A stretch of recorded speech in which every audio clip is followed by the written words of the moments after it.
good evening, dear friends, and a very warm welcome to each and every one of you, wherever you're listening from tonight, maybe tucked safely under the blankets, curled up in your favorite quiet corner of the house, or perhaps lying somewhere peaceful. While the world slowly quiets down outside, I'm so happy you're here with me. Take a slow, gentle breath in. Let your shoulders soften and drop.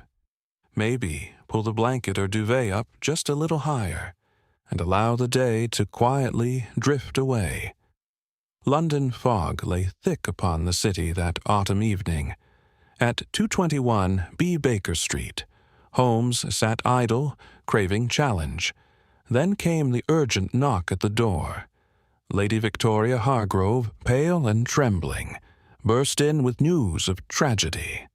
Her husband, Sir Reginald Hargrove, custodian of Kensington Palace artifacts, found dead in the palace's haunted gallery. A Scotland Yard saw a simple heart failure, perhaps from fright at the legendary apparition. But Holmes saw a link, the faint scent of bitter almonds on the victim's lips. One link in a chain that would bind a killer. The game is afoot. Chapter 1. The First Link. I set down these events as they occurred in the autumn of 1895, when the fogs of London lay especially thick and choking, wrapping the city in a gray shroud that muffled every sound and scent. Holmes and I had lately returned from a quiet week in the Surrey hills, and the consulting detective was restless, pacing before the coal fire in our sitting room at 221 B. Baker Street. The flames crackled cheerfully, throwing warm light across the scattered chemical apparatus, and the Stradivarius violin resting on its chair, while the air carried the rich, comforting smell of his strong tobacco mingled with the faint dampness that always seeped in from the foggy street below.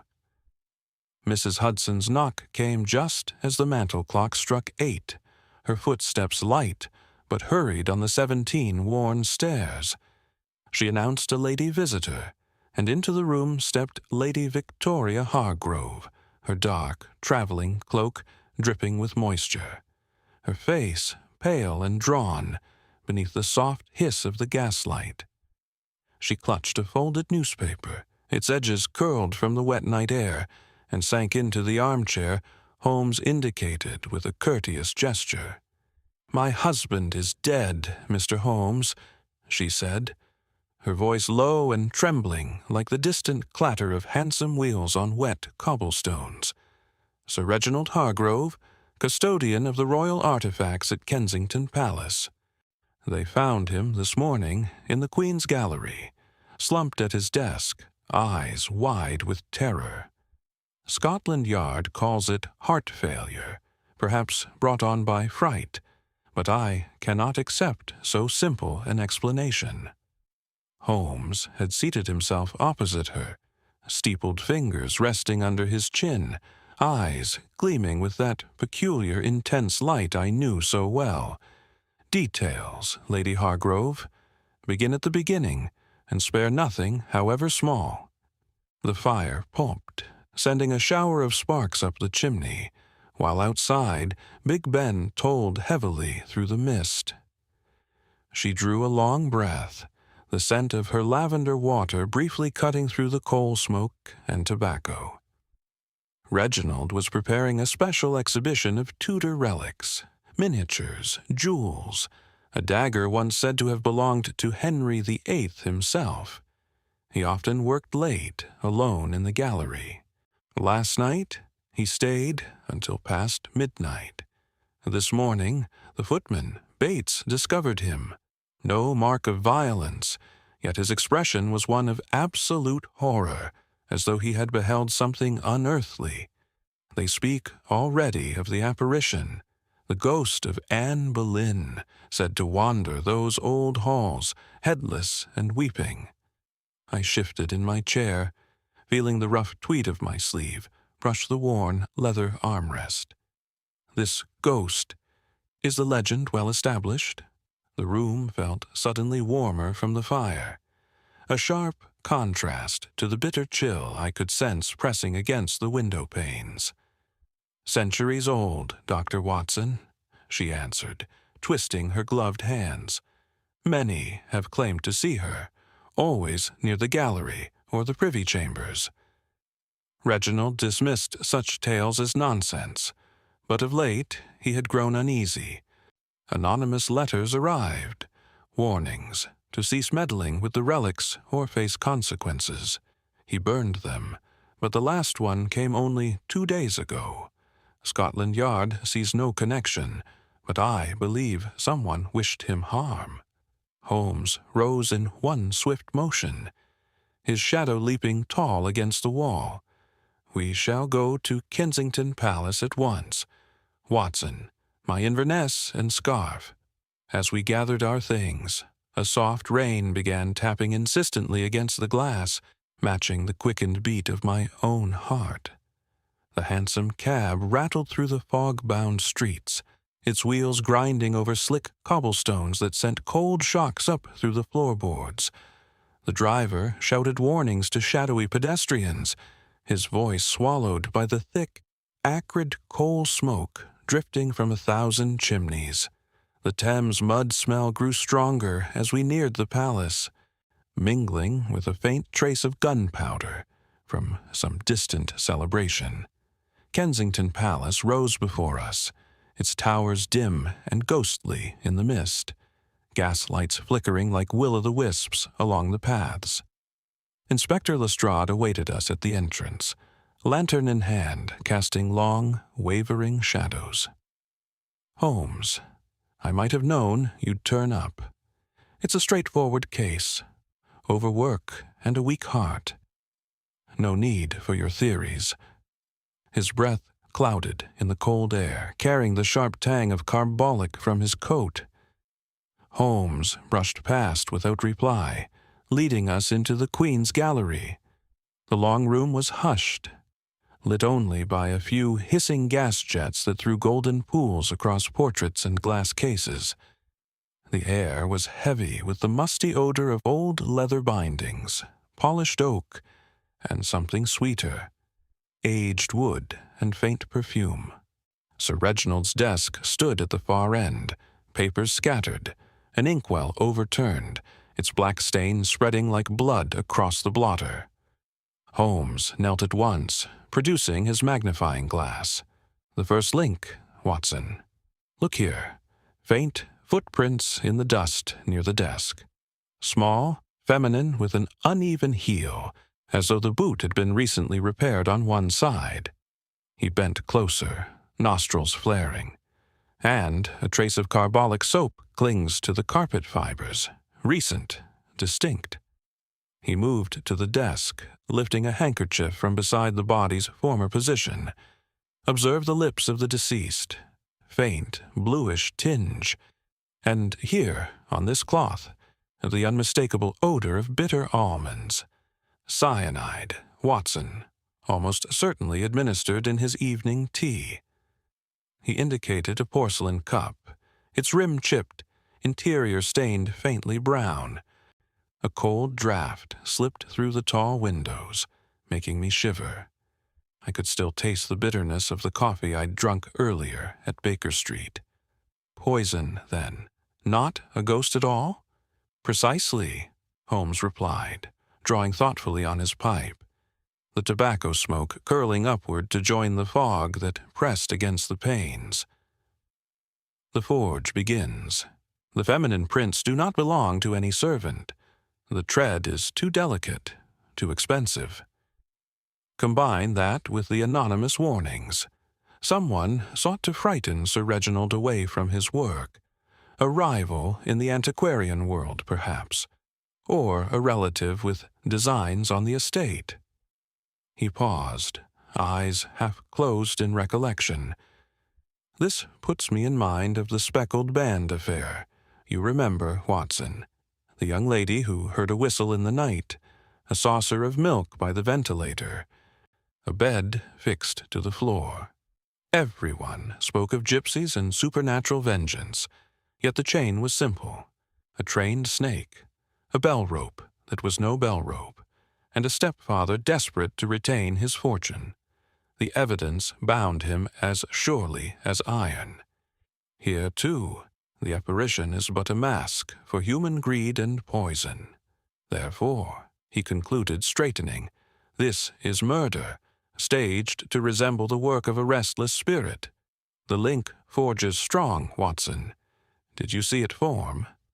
The gallery seemed to echo with our voices, while distant footsteps of patrolling guards thudded softly like muffled heartbeats. Lady Hargrove waited near the door, her face lit by the warm glow of a bracket lamp. Holmes turned to her. Who had access to this room after hours? Family, staff. His brother, Lord Edmund, who has long envied the position and the income, she whispered. The maid Eliza, who brought his tea each evening. Mr. Thorne, the rival collector who quarreled with him over the dagger's authenticity. Bates, the footman who found him.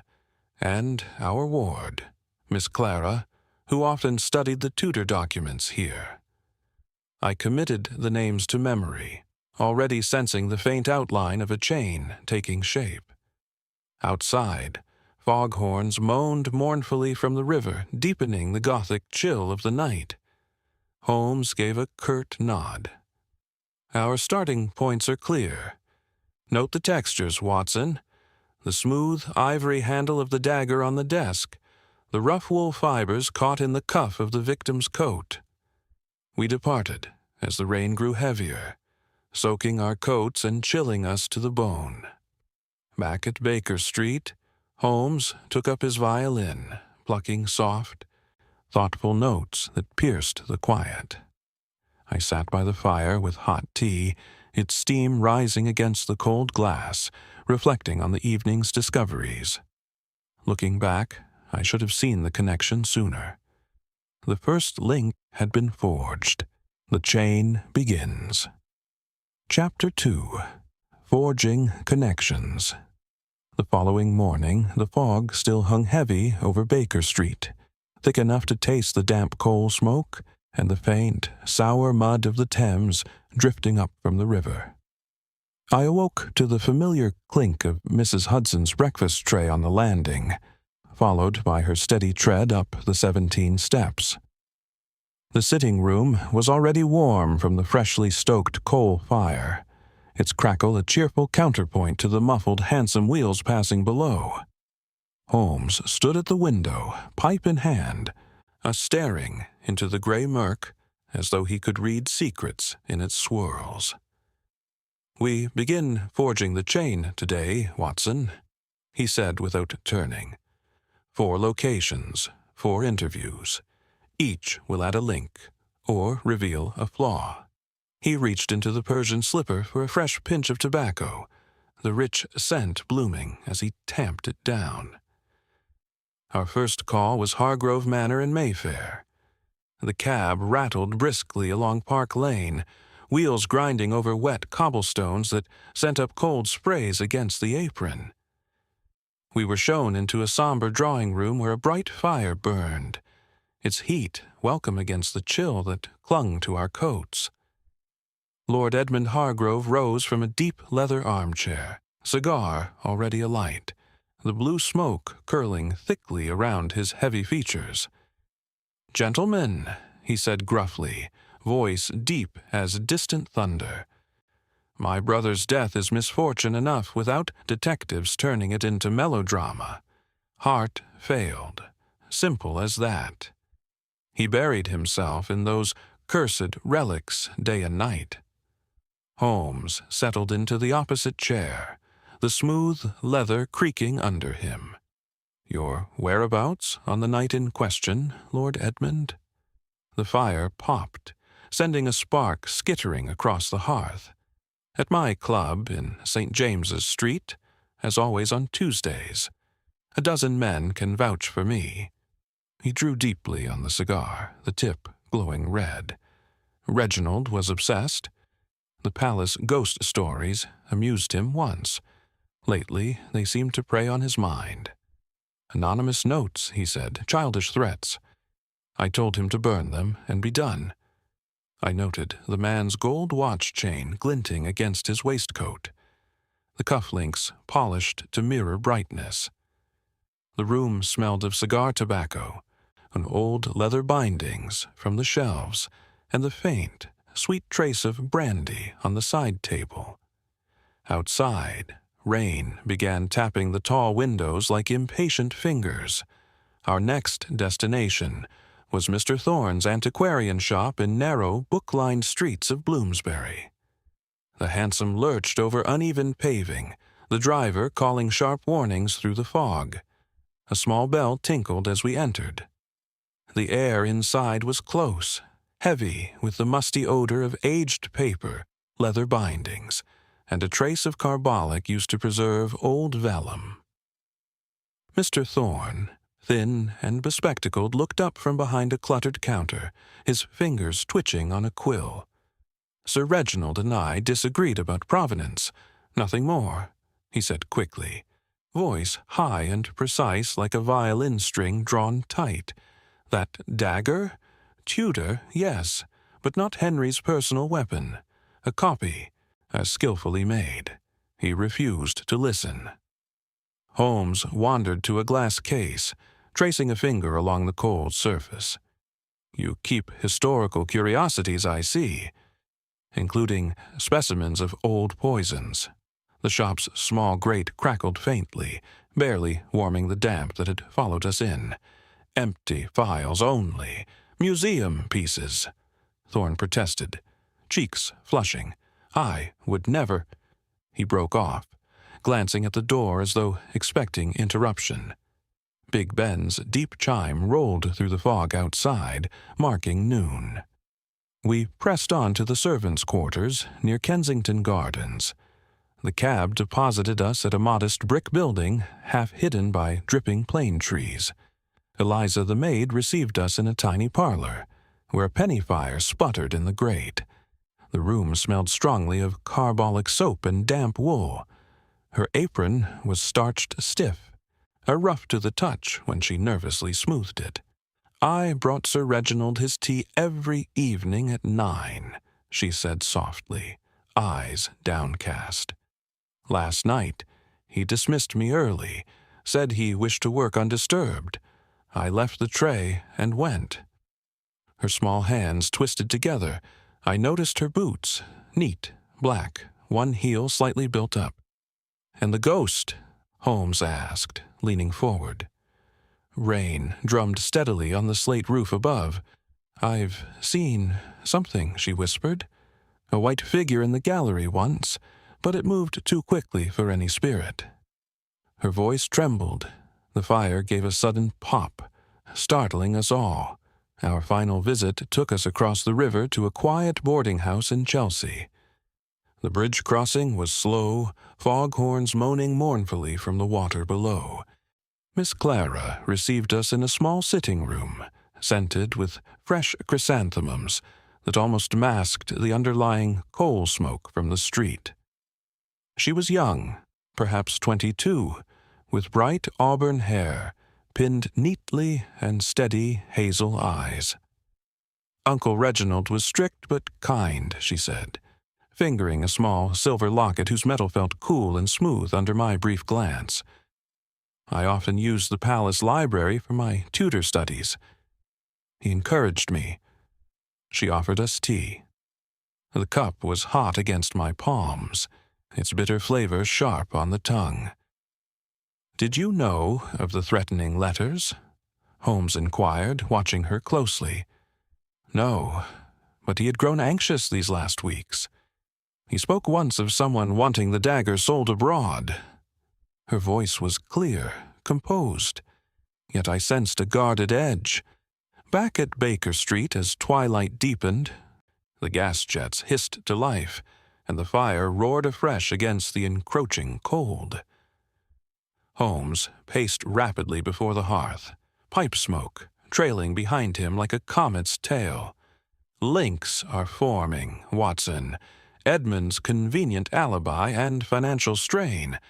Thorne's knowledge of poisons and professional grudge, Eliza's access and peculiar boots, Clara's presence and calm demeanor. Yet something does not yet join cleanly. I sank into my chair, feeling the worn leather warm against my back, and sipped the sweet brandy Holmes had poured. The rain had eased to a soft patter. Distant footsteps echoed on the wet pavement below. Looking back, I should have forged more of the chain myself that day. The connections were multiplying. Links forging. The chain takes shape. Chapter 3. The chain grows dawn, came gray and reluctant. The fog still thick enough to carry the damp, earthy scent of overnight rain, mixed with the ever-present coal smoke of London's chimneys.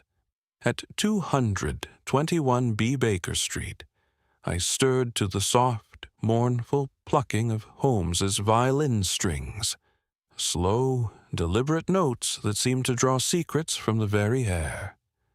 Mrs. Hudson ascended with breakfast, the tray clinking gently. The hot tea steamed against the chill that clung to the window panes, where frost had traced delicate, feathery patterns overnight. "We returned to Kensington Palace this morning, Watson," Holmes announced, setting the instrument aside. "The chain requires reinforcement before it can be tested." He reached for his pipe, the rich tobacco aroma blooming as he filled it from the Persian slipper. The fire crackled vigorously in the grate, and its warmth a welcome shield against the bitter cold outside. The hansom cab rattled us through Hyde Park, wheels crunching over wet gravel paths, splashing through shallow puddles that reflected the pale morning gaslights still burning. The scent of sodden leaves and distant river mud grew stronger as we approached Kensington Palace. Guards admitted us with nods. Their heavy boots thudded on stone flags as they led us once more to the Queen's Gallery. The long room felt colder than before, almost morgue-like, the air heavy with old polished wood, faint gunpowder traces from some long-ago salute, and the musty undertone of centuries-old tapestries. Holmes went directly to Sir Reginald's desk, producing his lens. He crouched, examining the underside of the drawer. "Here is our next link," he said quietly. "A concealed compartment. Newly scratched, see these fine parallel marks. Not made by any tool, but by fingernails painted with red lacquer, and clinging to the wood a trace of perfume, lavender sharpened with rose." He sniffed delicately, then straightened. "The forge. Such lacquer is uncommon among servants, yet Eliza's hands bear no polish. Clara, however, favors red nails, and that exact scent." I felt the cold marble of a nearby bust under my palm, smooth, unyielding, chilling my fingers. "You suspect collaboration?" "Precisely. The feminine footprints we noted yesterday match Eliza's boots in size, yet the perfume belongs to Clara. 2 women, one purpose, to frighten Sir Reginald away from something in that compartment." Holmes moved to the floor again, lifting a small flake of white fabric caught in a crack. "And this scrap of muslin, treated with phosphorus traces, enough to glow faintly in the dark." The gas jets hissed overhead, throwing wavering shadows across the portraits. Outside, rain began once more, a steady patter against the tall windows like restless fingertips. I tasted the lingering bitterness of breakfast coffee on my tongue, sharp against the growing excitement. "This puts me in mind of the second stain," Holmes continued, eyes distant.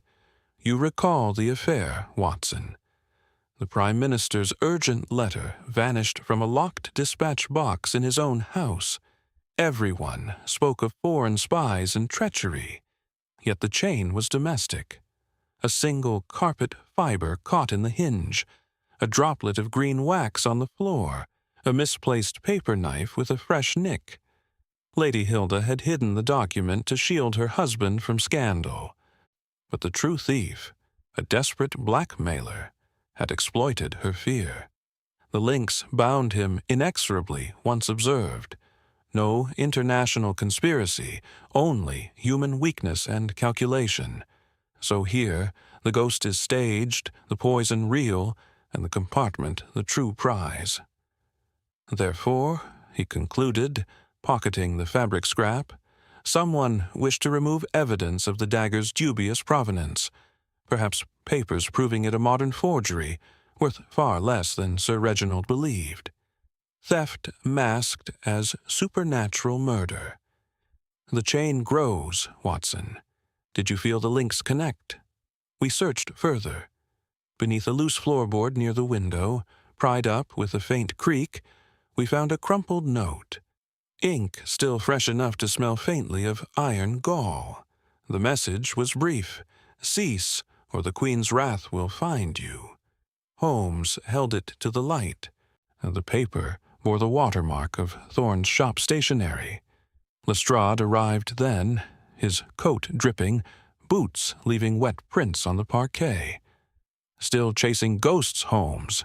he asked gruffly. The inspector's lantern swung, casting long beams that danced across the walls. "Hardly," Holmes replied. "We chase a forger and a poisoner. This note links Thorne directly." The rain drummed harder, wind rattling the panes. We climbed next to the palace attics by a narrow servant's stair, each step groaning under our weight. The air up there was colder still, thick with dust, and the musty smell of old costumes stored in cedar chests. Holmes lifted a white gown from a rack, gauzy, theatrical, one sleeve torn. He sniffed the hem. Gunpowder residue, small charges sewn in to create flashes and noise, enough to terrify a man alone at night. I shivered. The attic chill seeped through my coat, contrasting the warm fire we had left behind at Baker Street. So the apparition was manufactured, complete with sound and light. Exactly. Eliza and Clara together, perhaps, believing they only meant to frighten him into abandoning the exhibition. But someone else seized the opportunity to slip cyanide into his tea. Holmes folded the gown carefully. The chain lengthens. Downstairs again, in the palace library, shelves of leather-bound volumes exhaling their ancient odor, we found Clara's research ledger open on a table. Annotations in her neat hand detailed Tudor poisons, including cyanide compounds. Holmes closed it with a soft snap. "Another thread," he murmured. She studied the means as well as the history. Big Ben tolled distantly through the fog, its deep notes vibrating the glass. The pieces were joining faster now. I could almost feel the chain taking weight in my mind. You, dear reader, may already have begun to suspect where the strongest link lies. Back at 221B that evening, as gas jets hissed and the fire roared against the encroaching dark, Holmes paced before the hearth, pipe smoke trailing. The parallels deepen, like Jonathan Small in The Sign of 4, years of brooding vengeance, a map, a poisoned dart, all chained to one glittering motive. Here, too, history and greed entwine. I sat with hot tea warming my hands, the steam rising against the cold panes, reflecting on how blind I had been to some connections. The chain grows stronger. Logic binds. Chapter 4. Testing the links. The fog had thinned by midday, but still clung to the streets of London, carrying the sharp bite of coal smoke and the damp chill that made every cobblestone slick underfoot. At 2:21, B. Baker Street, the fire burned low, its crackle subdued. The room smelled faintly of Holmes's morning experiment, carbolic mingled with tobacco, and the hot tea Mrs. Hudson had left steaming on the side table. I sipped from my cup, the bitter warmth steadying me against the cold drafts that slipped past the window frames. "Today, we test the chain, Watson," Holmes declared, rising from his chair. "Theory must yield to experiment. Weak links will snap. The strong will hold." He drew on his pipe thoughtfully, the smoke curling upward like a question mark, then reached for his Inverness. "We begin with the most accessible suspect." Our first stop was the servants' quarters near Kensington Gardens. The hansom cab rattled briskly along Kensington Road, wheels grinding over wet stones, splashing through shallow puddles that reflected the pale gaslight still lit in the midday gloom. Eliza answered our knock herself, apron dusted with flour, eyes widening at the sight of us. "Mr. Holmes, Doctor," she began, voice soft and unsteady. The small parlor behind her smelled strongly of carbolic soap and fresh-baked bread. A penny fire sputtered in the grate, barely warming the chill room. Holmes stepped inside without ceremony. "The scratches beneath the desk compartment, Eliza. Red lacquer from fingernails. Your hands are unpainted." She flushed, twisting the rough cotton of her apron between her fingers. I only helped Miss Clara once or twice. She asked me to fetch things from the gallery when Sir Reginald was out. I never touched his private papers. And the white gown in the attic," Holmes pressed gently. "Phosphorus traces, gunpowder, theatrical tricks." Tears welled. We only wanted to frighten him a little, to make him stop the exhibition. The dagger was going to be sold abroad. Miss Clara said it belonged in England. We never meant harm. Her small boots, neat, one heel repaired, shifted nervously on the worn rug. "I swear I never poisoned his tea." Holmes nodded once. "Your link holds, for now. Fear, not murder." We took another cab to Bloomsbury. Mr. Thorne's shop bell tinkled sharply as we entered. The air was thick with dust, old leather, and the faint metallic tang of ink. Thorne looked up from a ledger, spectacles slipping down his nose. "The ink on the warning notes," Holmes began without preamble, producing the crumpled paper from his pocket. "Your own stock, same watermark, same iron gall scent." Thorne paled. "I sell to half the scholars in London. Anyone could have bought it." His fingers drummed the smooth wood of the counter. "And the cyanide vial in your collection, recently opened, a measure missing. I experiment with restorations," Thorne stammered. "Historical accuracy. I never—" He broke off, glancing at the small grate where a fire crackled feebly. "Very well. Sir Reginald threatened to expose my forgeries. I wrote one note, only one, to scare him off. But poison? Never." Holmes studied him a long moment. "Your link bends but does not break. Malice, not murder." Next, we rattled to St. James's. Lord Edmund's club was warm and hushed, smelling of rich cigar tobacco, polished leather, and sweet brandy. He received us in a corner alcove, face flushed from the fire and perhaps the glass in his hand. "Your alibi," Holmes said quietly. "You left the club at 8:40, returned at 9:10, 20 minutes unaccounted for." Edmund set the glass down hard. "A brief walk, clearing my head. Nothing more. Time enough to reach Kensington Palace by cab, administer a dose to a teacup, and return." Holmes observed. "Your hunting gloves, leather, gunpowder scented, left a smudge on the cup handle." The man's jaw tightened. Preposterous. I was nowhere near the palace. Yet his cigar trembled slightly. The blue smoke curled uncertainly. "Your link strains," Holmes said. "We shall see." Our final test took us to Chelsea. Miss Clara's boarding-house parlor was bright with chrysanthemums, their clean scent almost masking the coal smoke drifting in from the street. She stood as we entered, locket glinting at her throat, cool metal catching the gaslight. "The perfume in the compartment," Holmes began. "Yours. The lacquer on the scratches. Yours. The ledger notes on poisons. Yours." Clara lifted her chin. "I helped Eliza stage the apparition, yes, to protect the collection. But the poison—" Her voice faltered. "I brought Uncle Reginald a fresh pot of tea that night. I left it on the tray. Someone else must have—" She broke off, eyes filling. Holmes regarded her steadily. "Your link is strong in intent, yet fragile in act. Accessory, perhaps, not principal."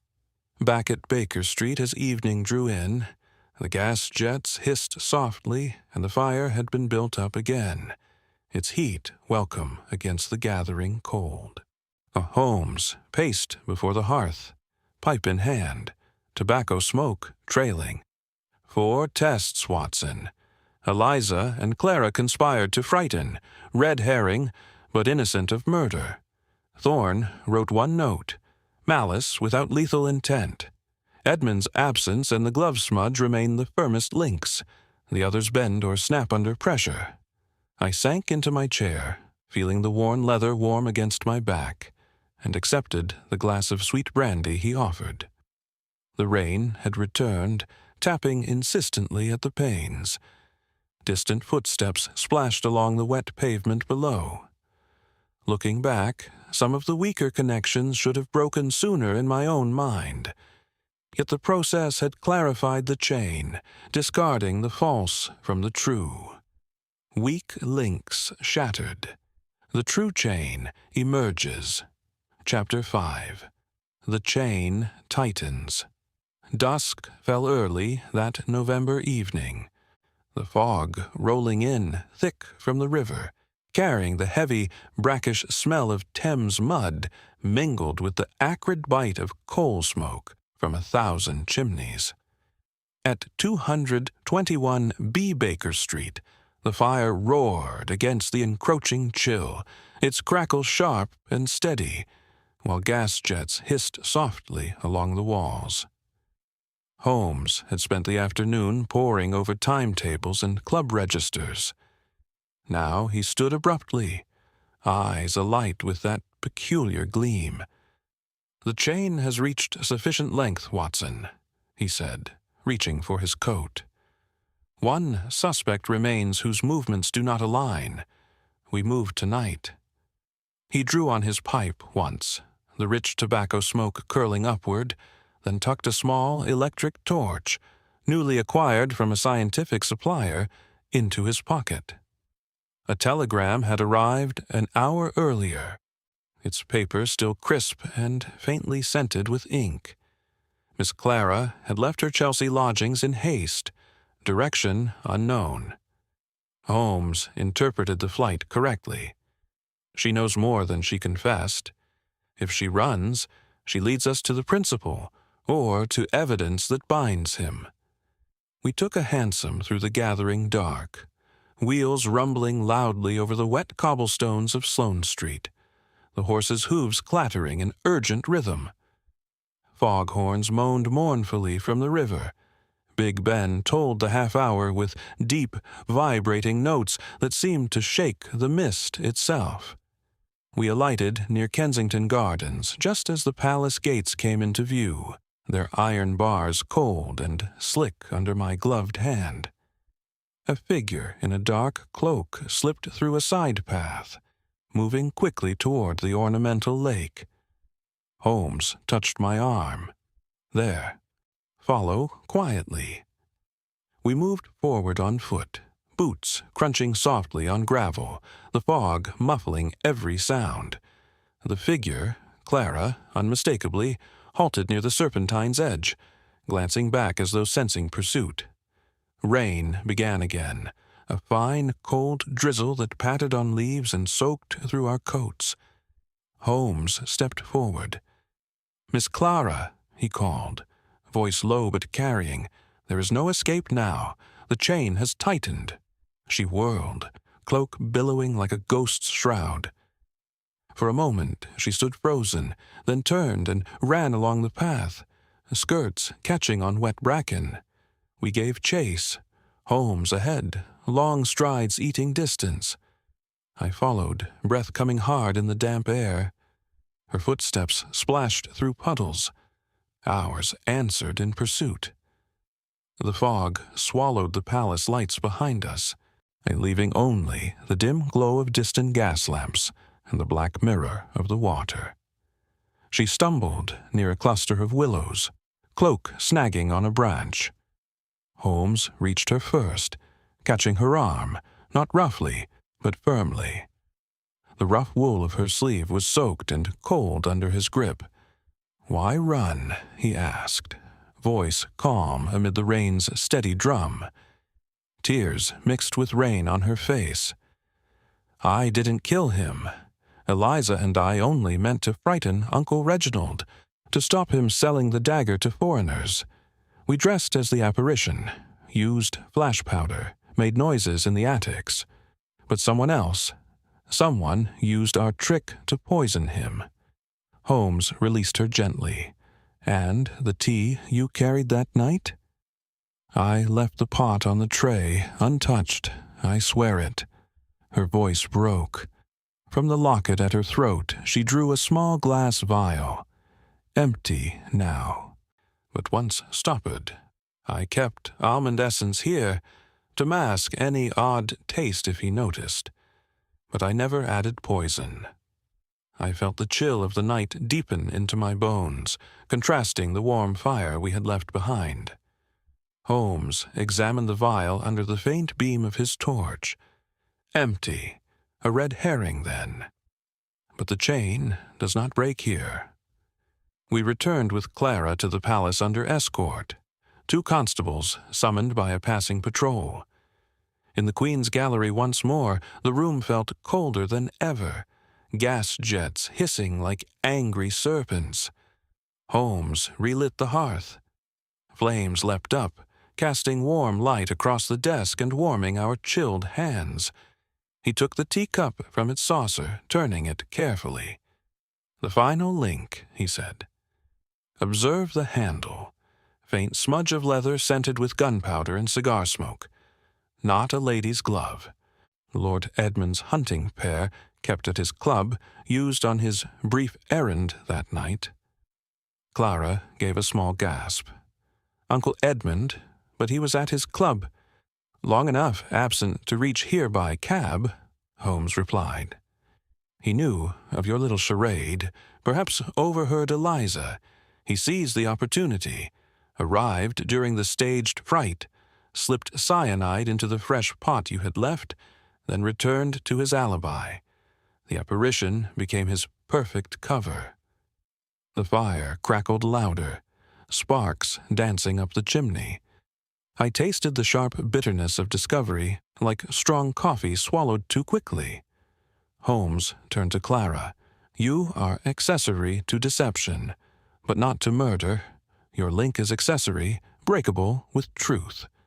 Lestrade arrived soon after, summoned by another telegram, his boots leaving wet prints on the floor. Holmes laid out the evidence methodically. The glove smudge, the 20-minute gap, the gunpowder scent matching Edmund's sporting habits, the inheritance debts uncovered in the morning's inquiries. "It reminds me of the Boscombe Valley case," Holmes said quietly, eyes on the flames. A dying man's last word, "rat," seemed meaningless delirium. Yet it chained to an old Australian quarrel, blackmail, a hidden past. The weapon was no boomerang, but a heavy stick. The true killer struck in rage and fear, leaving the innocent son accused. Observation and logic freed him, binding the guilty. Here, too, the ghost was a mask, the poison the act, the motive cold and financial. Edmund administered the dose himself, Holmes concluded. The bind is complete. The chain tightens around him, Watson. No escape now. Outside, the rain drummed harder, a foghorns sounding like a dirge across the dark water. Clara stood silent, shivering despite the fire's warmth. Lestrade nodded grimly. I'll have men at Hargrove Manor by dawn. The lynx had joined at last. The weight of truth pressed heavily in the quiet gallery. Looking back, I should have seen Edmund's absence as the pivotal flaw sooner. The chain tightens. No escape now. Chapter 6. Links to the Past. Morning light struggled through the persistent fog, turning Baker Street into a world of soft grays and muted gaslight. The coal smoke from neighboring chimneys drifted lazily past our windows, carrying the familiar acrid tang that mingled with the rich tobacco. Holmes was already drawing from his pipe. At 221B, the fire had been freshly stoked. Its steady crackle filled the sitting room while Mrs. Hudson's footsteps retreated down the 17 stairs after delivering breakfast. The hot tea steamed gently, its bitter edge sharp on my tongue against the chill that still clung to the panes. The criminal's history must now be laid bare, Watson, Holmes said, setting aside a sheaf of notes he had received by early post. A motive is the strongest link of all, but it often hides in the past. Today, we dig there. He rose, coat already over his arm, eyes bright with purpose. Our first destination was the British Museum reading room, reached by hansom through streets still slick from overnight rain. The cab's wheels rumbled over cobblestones, splashing cold water against the apron. The driver's whip cracked sharply above the horse's back. Inside the great domed room, the air was thick with the musty scent of old paper and leather bindings, warmed faintly by gas radiators that hissed like distant serpents. Holmes consulted directories and ledgers with swift precision, his long fingers turning pages that rustled softly. "Here," he murmured after 20 minutes. Lord Edmund Hargrove, debts totaling nearly £12,000, accumulated over 3 years at gaming tables and private loans. Several entries note pawned family silver and minor artworks. Reginald refused to cover the losses last spring, insisting Edmund sell his own estate instead. I felt the smooth, cool surface of the reading table under my palms. So, the inheritance from Sir Reginald would clear those debts at a stroke. Precisely. And more. Edmund had quietly approached several dealers, including Thorne, offering Tudor pieces from the family collection for quick sale. Reginald discovered this. Family letters confirm a violent quarrel 6 weeks ago. Holmes closed the ledger with a soft snap. Outside, Big Ben tolled the hour, its deep notes vibrating through the thick stone walls. We moved next to Thorne's shop in Bloomsbury. The bell tinkled as we entered. The familiar odor of aged vellum, dust, and faint carbolic greeted us. Thorne looked up from polishing a brass astrolabe, his spectacles catching the weak light from the small grate, where a fire crackled low. "You sold forged pieces to Lord Edmund," Holmes stated without preamble. "And you knew the dagger Sir Reginald prized was likewise suspect." Thorne's hands stilled. "I supplied him with several items over 2 years. He needed funds desperately, creditors pressing. The dagger he never bought from me. He inherited it. But yes, as I warned him privately that Reginald's authentication was overly optimistic. Edmund laughed, said his brother was blind to anything that didn't flatter the family name. And when Reginald threatened to expose your forgeries," Holmes leaned closer, voice low amid the quiet rustle of turning pages from other patrons. Thorne swallowed. "I wrote one note, only one, to frighten him into silence. But Edmund, he spoke of handling the matter if Reginald persisted. I thought he meant lawyers." The fire popped, sending a spark skittering across the hearth. The warmth barely reached the chill that had settled in my bones. From there, we returned to Kensington Palace, where Eliza waited in the servants' hall. The room smelled of fresh laundry starch and carbolic soap. A small fire burned in the range, its heat welcome against the drafts that slipped under doors. Eliza's hands trembled as she poured tea, cups clinking softly on saucers. "Lord Edmund knew of our plan," she whispered. "He overheard me and Miss Clara in the attics one evening, discussing the gown and the flash powder. He said nothing then, only smiled.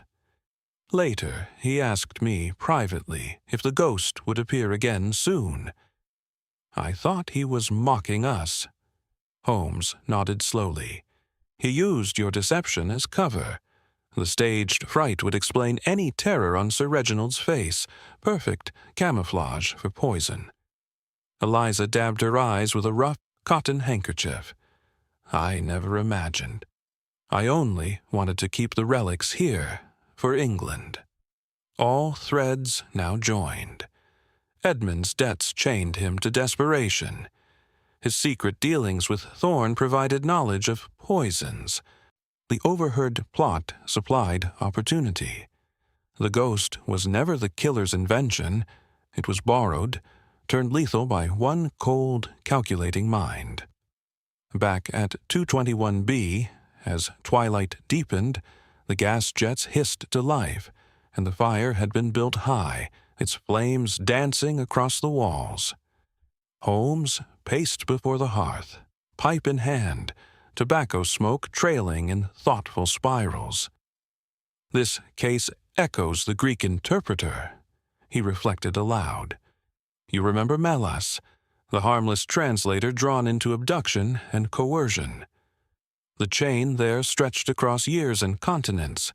Sophie's captivity, her brother's greed, forced signatures on documents, all bound by invisible threads of family and money. The deaf-mute signals, the sealed room, the chloroform traces, each link forged in secrecy until observation revealed the whole. Here, too, past extravagance, present debt, future inheritance. The apparition was but the final knot in Edmund's design.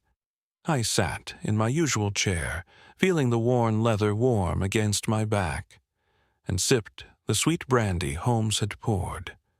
The rain had eased to a soft patter. Distant footsteps splashed along the wet pavement below.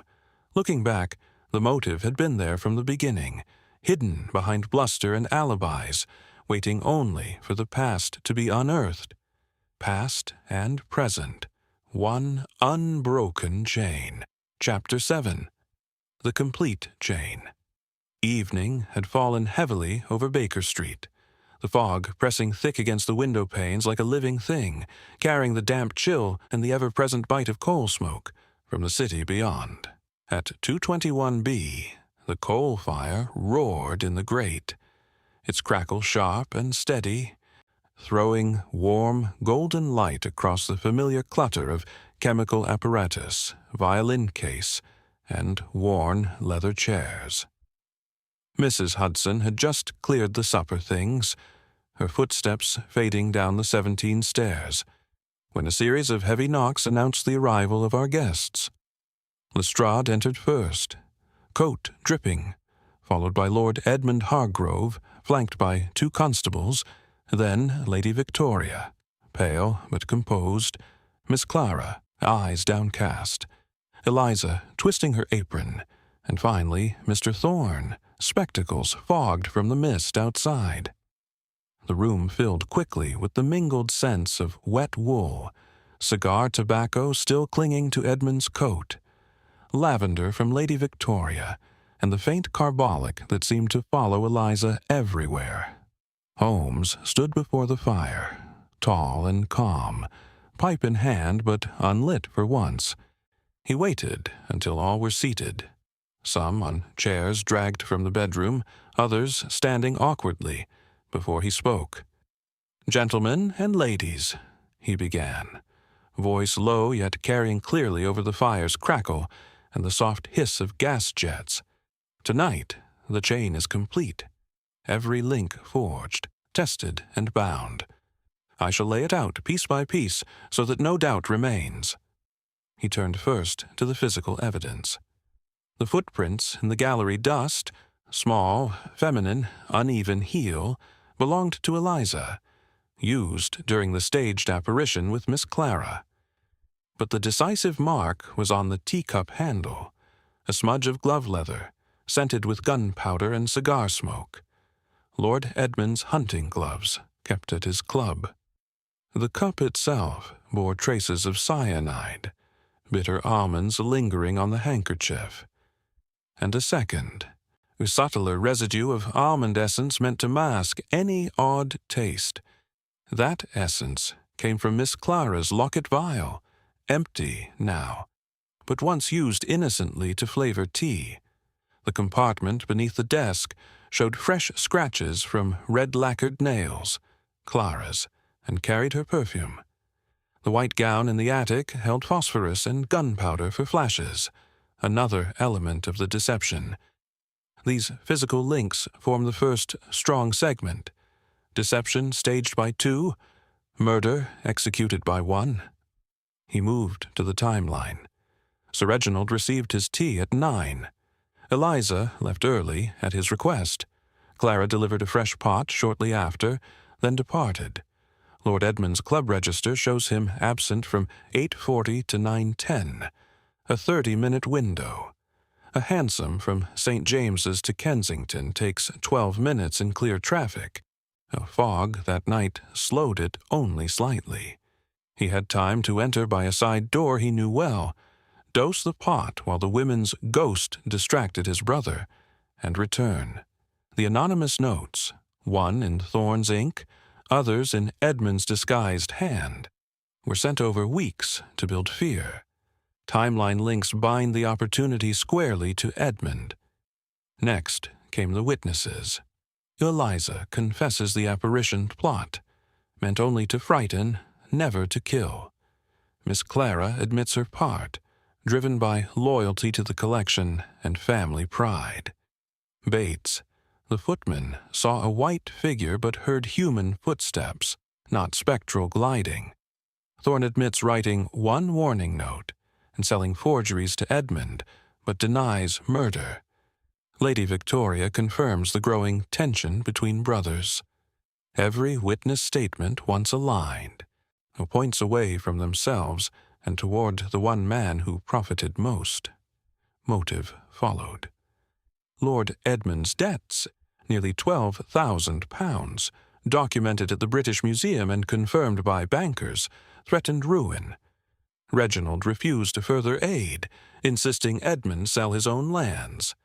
The Tudor dagger, if authenticated as royal, would fetch a fortune at auction.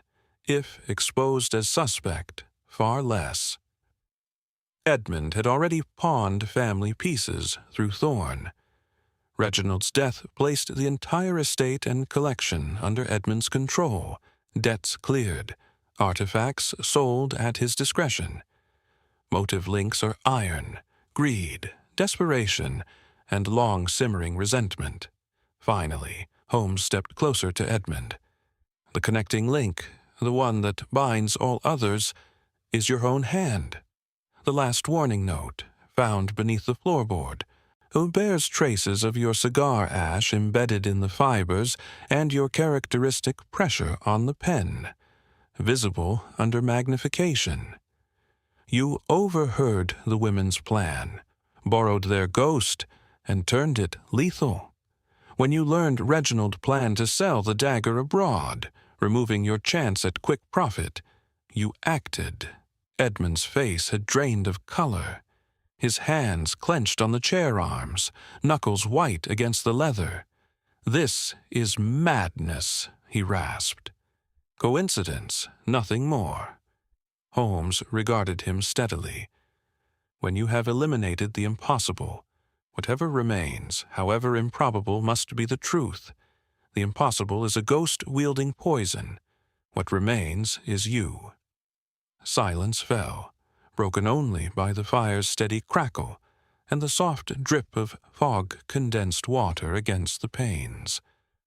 Lestrade stepped forward, nodding to his men. "Lord Edmund Hargrove, I arrest you for the murder of Sir Reginald Hargrove." Edmund surged to his feet, chair scraping back. "You have no proof, only theories." But his voice cracked. The bluster was gone. The constables moved smoothly, one taking each arm. Handcuffs clicked shut. Cold iron against skin, the metallic sound sharp in the warm room. Lady Victoria turned away, a handkerchief to her lips. Clara stood frozen, tears silent on her cheeks. Eliza whispered, "I never meant—" Thorne shrank back against the wall. Holmes spoke once more, quietly. Every link accounted for.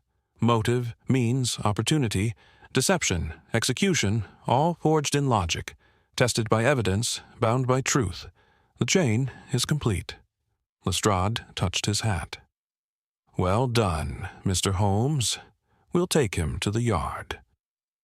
The group filed out, Edmund between the constables. Head bowed now, leaving the room suddenly still, the fire's warmth almost too much after the chill truth it had illuminated. I sank into my chair, feeling the worn leather creak beneath me, and accepted the brandy Holmes poured without a word. The rain pattered softly outside. Distant footsteps faded along the wet pavement. Looking back, the chain had been forming since that first evening, link by link, invisible until the final piece locked it tight. Every link accounted for. The chain complete. Chapter 8. Justice in Chains. Dawn broke cold and clear over Mayfair. The fog of the previous nights finally lifted, leaving only a thin, damp mist that carried the sharp scent of wet coal smoke and the faint, earthy tang of the park gardens. At Hargrove Manor, the great iron gates stood open. Lestrade's men had arrived before first light, their boots crunching on gravel paths, still slick from overnight dew. I rode with Holmes in a hansom cab that rattled briskly along the quiet streets, wheels grinding over cobblestones that echoed louder in the crisp morning air. The driver's whip cracked once. The horse snorted plumes of white breath into the chill. We alighted at the manor steps, just as the constables formed a quiet cordon around the entrance. Lady Victoria waited in the doorway, wrapped in a heavy shawl, her face pale but composed, beneath the weak sunlight filtering through bare plane trees. Inside, the hall smelled of polished oak, lingering cigar smoke, and the faint, carbolic trace that seemed to follow the household even now. Lord Edmund descended the grand staircase slowly, still in dressing gown and slippers, hair disheveled, eyes hollow from a sleepless night. Lestrade stepped forward, warrant in hand, voice formal but not unkind. "Lord Edmund Hargrove, you are under arrest for the wilful murder of Sir Reginald Hargrove by poison. Anything you say will be taken down, and may be given in evidence." Edmund halted on the bottom step, one hand gripping the banister so tightly the knuckles showed white against the dark wood. For a moment he said nothing. Then a harsh, broken laugh escaped him. "You think chains will hold me? I did what any man would, protected what was mine. Reginald was squandering our legacy on foreigners. The dagger alone would have cleared every debt. He refused to see reason." His voice cracked on the last word. The constables moved up quietly, one on each side. Edmund's gaze darted to Holmes, standing silent near the doorway, Inverness still buttoned against the morning cold. "You," Edmund rasped, pointing a trembling finger. "You and your infernal chains. Every step I took, you traced. Every lie I told, you unraveled. How?" Holmes met his eyes without flinching. "Observation, my lord. The glove smudge on the cup. The 20-minute absence from your club? The cigar ash pressed into the final note. Link by link, the truth binds tighter than any manacle. You forged your own fetters. Edmund's shoulders sagged. The constables closed the cuffs, cold iron clicking shut with a final metallic snap that echoed in the high hall. He did not resist. As they led him toward the waiting police van outside, he paused once at the threshold, turning back to Lady Victoria. "Forgive me, Victoria," he whispered. "I only wanted security." She did not answer, only turned her face away, shawl drawn tighter. The van doors closed with a heavy thud. The horses stamped impatiently, harness jingling. The vehicle rolled away down the drive, wheels crunching gravel until the sound faded into the morning quiet. Back at Scotland Yard later that morning, Lestrade received us in his small office, the air thick with tobacco smoke from his pipe, and the faint smell of ink and old paper from stacks of reports.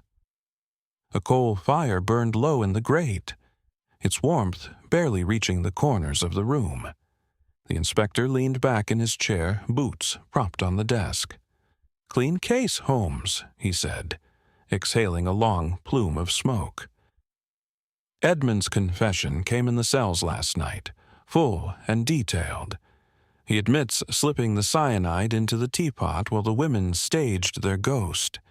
Said he'd planned only to frighten Reginald into delaying the sale. But when the opportunity arose, he acted. The arsenic was from Thorne's collection. Edmund had bought it weeks earlier under another name, claiming historical interest. Holmes nodded, seated opposite, steepled fingers under his chin, and the loose ends? Cleared. Miss Clara and Eliza will face no charge beyond a caution for the deception. Youthful folly, not malice. Thorne's forgeries are a separate matter. He's cooperating fully, returning pieces where possible. The dagger itself, proven a fine Elizabethan copy, not royal, will remain in the family collection for now. Lady Victoria intends to donate several items to the nation in Reginald's memory. I felt the rough wool of the office chair against my back, contrasting the smooth leather of our own at Baker Street. The fire popped softly. Outside, hansom cabs clattered past, their wheels a steady rhythm on the cobbles. Lestrade tapped ash into a tray. "You saved us from a scandal, Holmes. Poisoned by the ghost of Anne Boleyn would have filled the penny papers for months. Instead, we have a straightforward, if sordid, tale of greed and poison." Holmes permitted himself a small, thin smile. The papers will still have their sensation. Brother against brother, Tudor relics, a staged spectre. But the truth will bind it all. We left the yard as noon approached, the sun breaking weakly through high cloud, warming the damp pavements enough to raise faint steam. The air smelled cleaner now. No heavy fog, only the usual London mix of coal smoke, horse manure, and distant river mud. Holmes walked beside me in silence for some minutes, then spoke. "Every loose thread tied, Watson. The criminal bound by his own acts, and justice served without melodrama. Yet one always wonders, had Reginald yielded on the sale, would Edmund have stayed his hand?" I had no answer. We took a cab back to Baker Street, the familiar 17 steps welcoming us home. Inside, the fire crackled brightly. Mrs. Hudson had left fresh tea, steam rising against the window where sunlight now slanted through. I poured 2 cups, the hot liquid warming my palms against the lingering chill of the morning. Holmes sank into his chair, pipe finally lit, tobacco smoke curling upward in slow, thoughtful spirals. Looking back, the arrest had been almost quiet. No dramatic struggle, only the slow closing of iron links around a man who had thought himself cleverer than observation itself. The criminal bound. Justice served. Chapter 9. Links restored.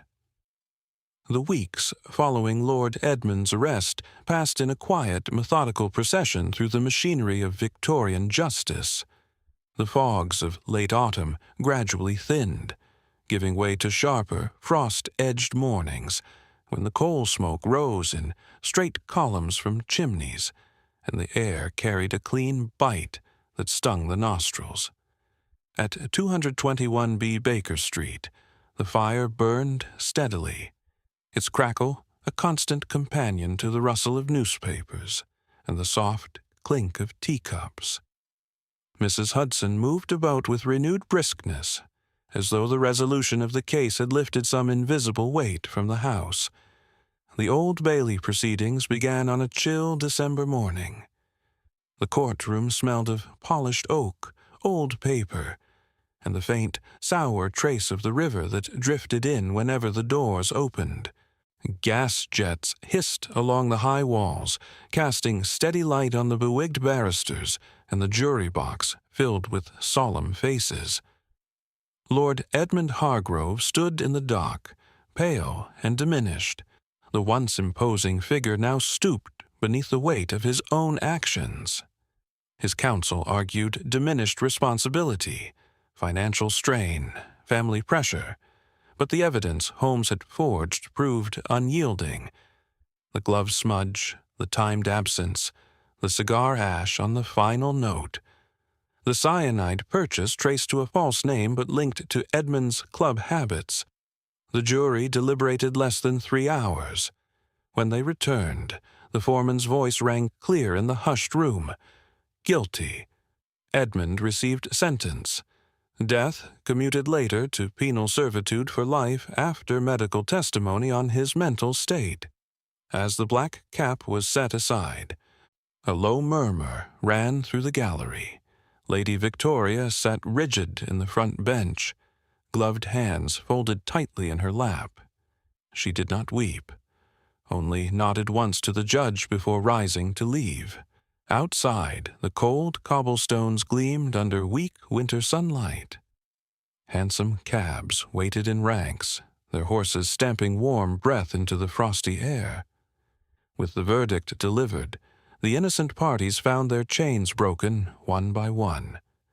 Miss Clara returned to her studies at a small women's college in Bloomsbury, her auburn hair now pinned with quiet determination rather than anxiety. She visited Baker Street one afternoon, bringing a slim volume of Tudor poetry as thanks. The room smelled of fresh tea and the faint lavender she still wore. Her voice was steady as she spoke. "I thought the past would haunt me forever," she said, her fingers tracing the smooth leather cover of the book. "But you showed me it was only one man's greed, not a family curse. I shall finish my research on the relics, properly this time, with truth as my guide." Eliza remained in service at the palace under Lady Victoria's protection. She had been cautioned but not charged. Her part in the apparition was judged youthful folly, not malice. When I called one December day to collect a forgotten notebook, she met me at the servants' entrance, apron crisp, hands no longer trembling. The small parlor smelled of carbolic and baking bread. A bright fire burned in the range. "I sleep better now, Doctor," she told me softly. "No more white gowns, no more whispers in the attics. Sir Reginald would have forgiven me, I think. Lady Victoria has, too." Mr. Thorne's shop in Bloomsbury continued, though quieter. He had surrendered several forged pieces to the authorities, paid fines, and now dealt only in verified antiquities. When Holmes and I passed the window one evening, the bell tinkled as he waved us inside. The air was thick with old leather and clean ink. The grate crackled warmly. "I've learned my lesson, gentlemen," he said, polishing spectacles on a cloth. No more historical restorations for quick profit. The chain of truth holds firmer than any eye forged in deceit.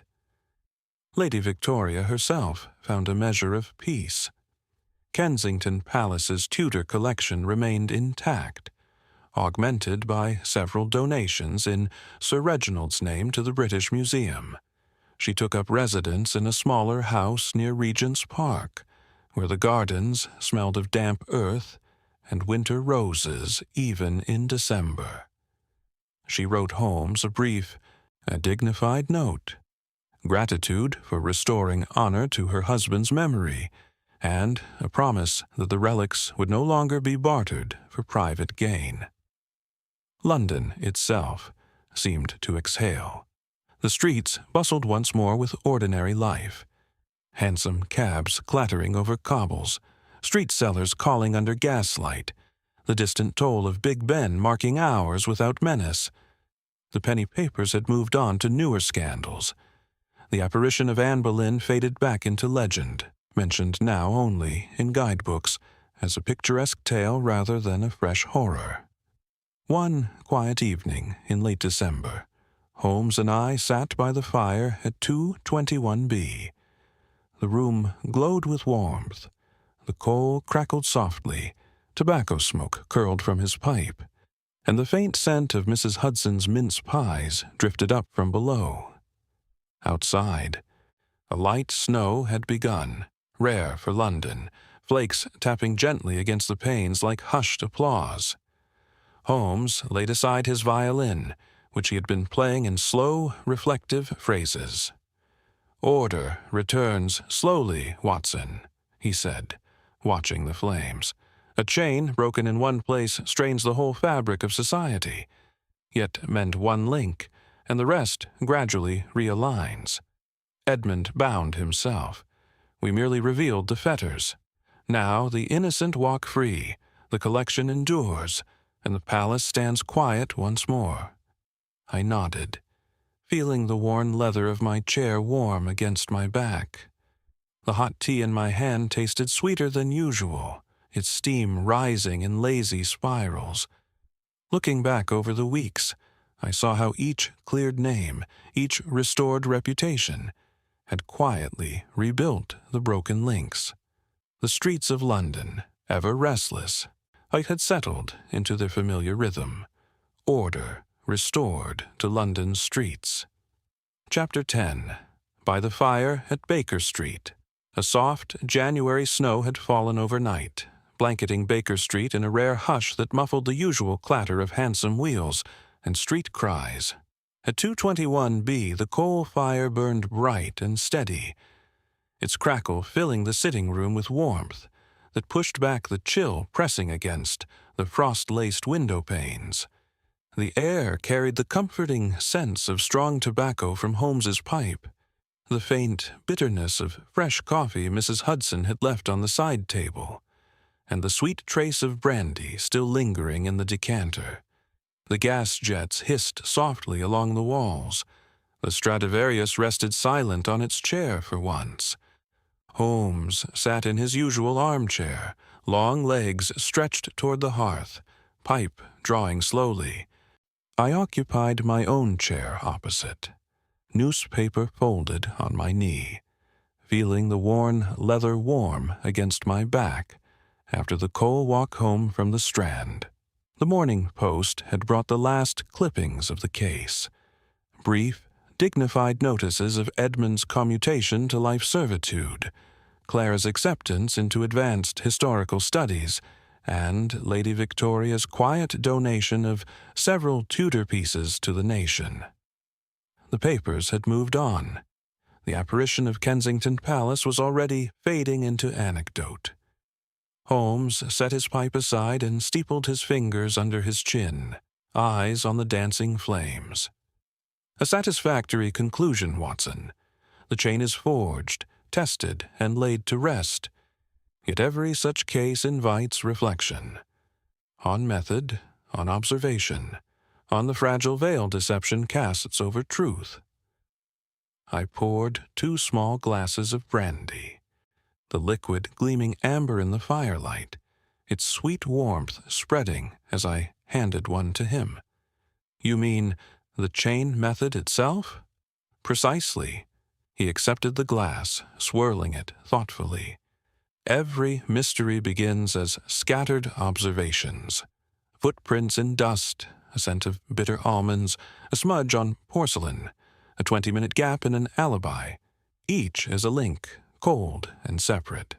The art lies not in finding them, but in forging connections. Logic as the hammer, reason as the anvil. One link alone proves nothing. Joined properly, they form an unbreakable chain that binds the guilty as surely as iron cuffs." He leaned forward slightly, voice low amid the fire's steady pop. "Consider this case beside the Hound of the Baskervilles. There, too, a spectral terror haunted the moors. A glowing hound howls in the night. Ancient curse. Superstition explained everything until we forged the chain. Phosphorescent paint on the beast's coat. A trained animal from South America. Boot prints matching a convict's peculiar gait.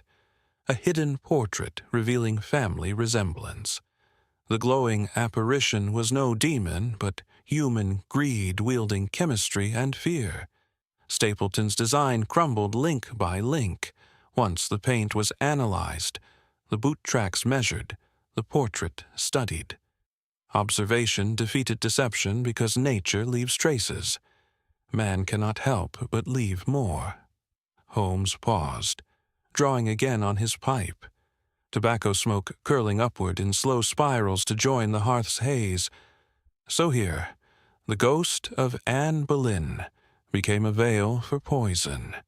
Yet every veil tears under scrutiny. The feminine footprints led to Eliza, the perfume to Clara, the gunpowder residue to staged flashes, the glove smudge and cigar ash to Edmund, timeline gaps, debt ledgers, overheard conversations, all links. When joined, they revealed not a restless spirit, but a desperate brother who borrowed a harmless prank and turned it lethal for inheritance." I sipped my brandy, tasting its rich sweetness against the faint bitterness of coffee still on my tongue. The fire crackled louder for a moment, sending sparks upward like tiny stars. "And why does observation so consistently defeat deception?" "Because deception requires effort to conceal, while truth requires none to reveal. The criminal must remember every detail, every footprint wiped, every note disguised, every absence accounted for. The honest observer need only look without prejudice. Data accumulates. The mind forges connections. Eliminate the impossible, ghosts wielding cyanide, and what remains, however improbable, is the human hand behind it all. That is the science of deduction, patient, relentless, impartial. It trusts neither legend nor alibi, only the silent testimony of things themselves." Holmes rose, paced once before the fire, then returned to his chair. His eyes gleamed with that peculiar light I had seen so often at the close of a chase. In every case, the pattern repeats. Boredom gives way to energy when the first link appears. Confusion yields to admiration as the chain grows. Triumph comes when it tightens, satisfaction when justice binds. And always, afterward, this quiet hour by the fire, reflecting on how fragile the veil truly is, how easily torn by a single, well-observed detail. He lifted his glass in a small salute. To the next puzzle, Watson. The world never lacks for chains waiting to be forged. I raised mine in return, feeling the warmth of the brandy and the fire mingle in my chest. Outside, the snow had ceased. Faint footsteps sounded on the pavement below, muffled by the thin white layer. London stirred on, its fogs and gaslights, its secrets and solutions ever renewing. Looking back across the months, I marveled at how blind I had been at first, how the links lay plain before me, yet only Holmes's mind had joined them into unbreakable logic. The science of deduction had prevailed once more, restoring order where greed had fractured it. Until the next chain forges, dear listener, the game continues.